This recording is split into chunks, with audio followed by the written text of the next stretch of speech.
In the top right, playing Elodie, we have Searing Blight versus Zeronix playing Sedge.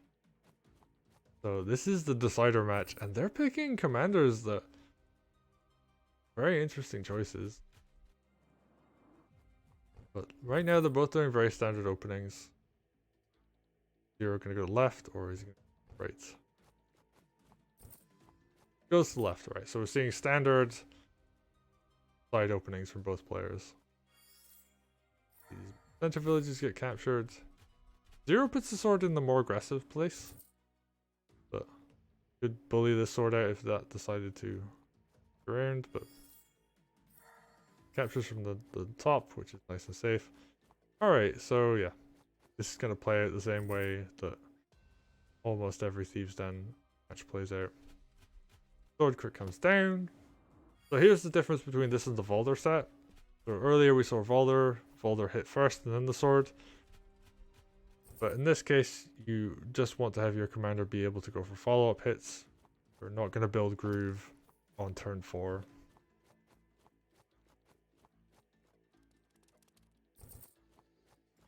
Zero just goes for the heal.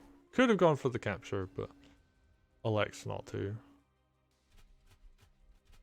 Ooh, Searing Blight's just going to feed Sedge Groove. So we're going to see Sedge have Groove really early in this game.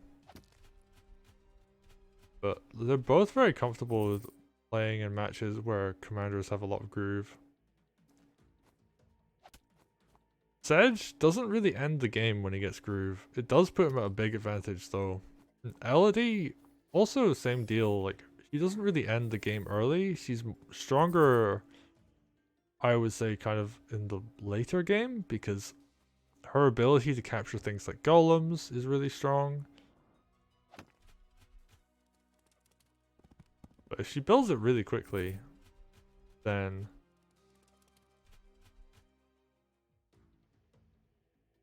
he does have some nice mid-game options to go for, like capturing a knight, for example, before your opponent has a big army.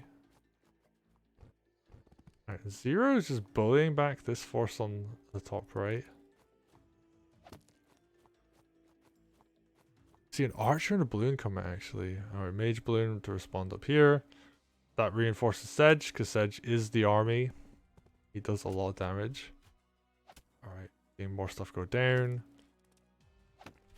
That could have been a sword crit instead from the north. I'm not entirely sure why, but I guess the knight can't counterattack the sword, so.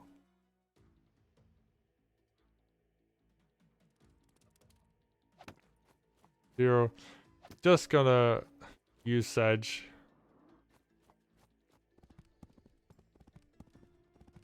Build Sedge Groove. This is quite scary. There's not really much to defend up here on the side of Searing Blight.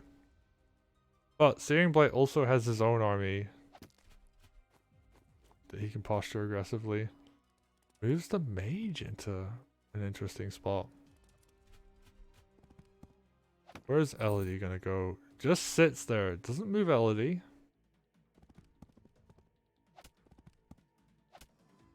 Ooh, lets his knight get killed. And the sword goes down. Oh, Archer's gonna take a big beating as well. Could have seen Elodie move down one square actually to prevent that knight coming in, but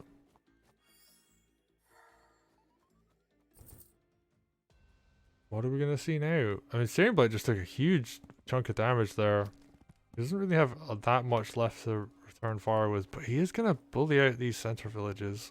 So he's gonna have the economic lead. He's gonna be able to take down quite a few units. Just gonna steal a knight. Pretty good option. And that is going to not kill an enemy knight, but it will create this nice wall. And ooh, I like this play. Because the balloon I don't believe can get killed. I think Archer plus Harpy will get it low, but it won't kill. Yeah. But Sedge exists! So, balloon goes down, and this is the strength of Sedge. Opens up kill options where there weren't before. Ooh, good mage heal comes down. And Zero is actually putting on a ton of pressure. Gets this steal, and is very safe. So that mage heal healed the knight so it wouldn't die. opens up the Thief Steel. Now that said, I believe Zero's left his stronghold open to a night crit. So we might actually just see Searing try and Zerg rush. Oh, but elects not to go for it. Decides I'm just going to duke it out with Sedge. And honestly, in this situation, that might not be the worst option. He's just going to constantly try and kill units here. And lines up double night crit on the stronghold. So Zero, actually in a really tough spot because while he can duke it out really well with this army up here, he's going to be in a dangerous spot of needing to defend his stronghold because this will just die otherwise. That said, I guess you just put the balloon there and you're fine. Oh, but he's going to do so much damage to Sedge this turn.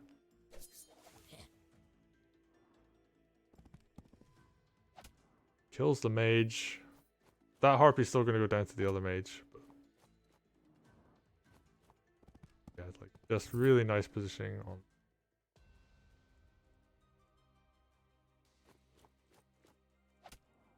Mage goes down. Archer comes in. Light comes in to finish off with Elodie. Alright, so Elodie's just going to try and build a bit more groove. We're just seeing the damage that can come down. Night Mage, pretty good buys. Just wants to win the Night War, and you've got a Golem here, so What's your step? yeah, just wants to constantly grind it out. And actually, Zero's really far behind on Econ because all of the center line now belongs to Searing Blight.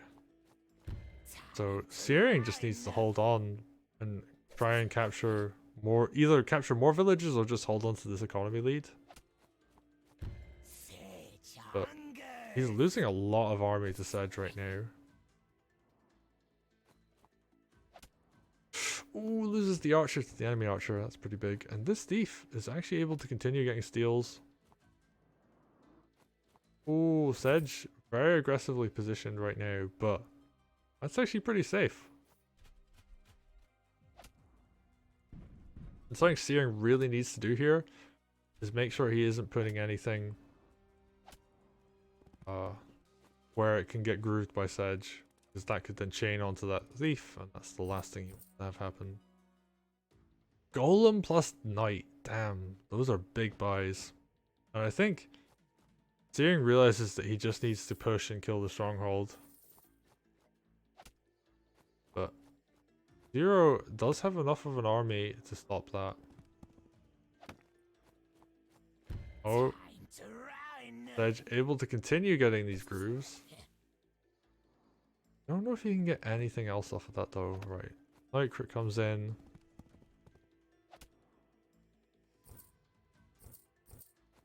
Yeah, he's just gonna have to put himself somewhere safe.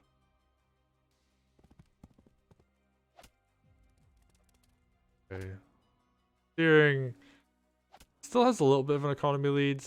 I don't know if it's the best idea for him to just keep juking out, but he does have groove again now. Anyway, you can just heal the golem up. Nothing here is a really big threat to it. He has a second golem coming down the line, so if he can just keep these golems alive and have mages behind them, I think that's the key to winning, because Elodie Groove will threaten to capture anything of value, and Zero's having to spend a ton of health on these units just to capture villages. And okay, like the occasional units getting picked off, but I think Zero is just at this point realizing I have to go for like some kind of lethal maneuver on this commander, because there's no way he's going to break that stronghold. Alright, what's Searing going to do? Guess the thief return. Ooh, that's a nice night crit. Oh, he's going to steal the harpy. And this is great because it's actually going to damage that dragon quite a lot. How much damage is that? 41%. So that dragon is no longer a big threat. There's no mage around to heal it. Searing has a ton of golems here. And I don't think Elodie's under threat of dying. Yeah, he can't even touch the harpy. So he's just gonna do the damage he can. Block where he can. Yeah, like the stronghold defense just has to come in. This is really rough. Does get a thief steal, which is gonna keep him in, but I think Searing is able to just smash through. Yeah, and there comes the knight, and yep, Elodie comes through. And Searing Blight, in an absolute slobber knocker of a game, takes the set over Zeronix, putting himself into the semi-finals.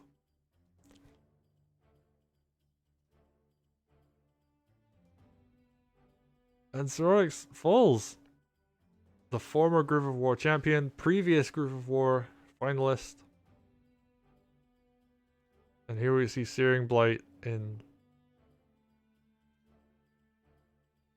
prime form. That was a really good game. Winning against Sedge, a commander that is very commonly agreed to be one of the best commanders in the game. Against one of the strongest players in the community, and Zero has a really good Sedge. This is not a desperation pick or anything from Zero. Like, this is a commander he has played for a long time. And he goes into like what you would assume would be a great situation for Sedge. He was constantly using his groove, getting a ton of really good value out of it. But Searing Blight just plays so well, and I, for one, am very much looking forward to people analyzing this. I think that'll be a very interesting thing to watch. Oh, what a game though.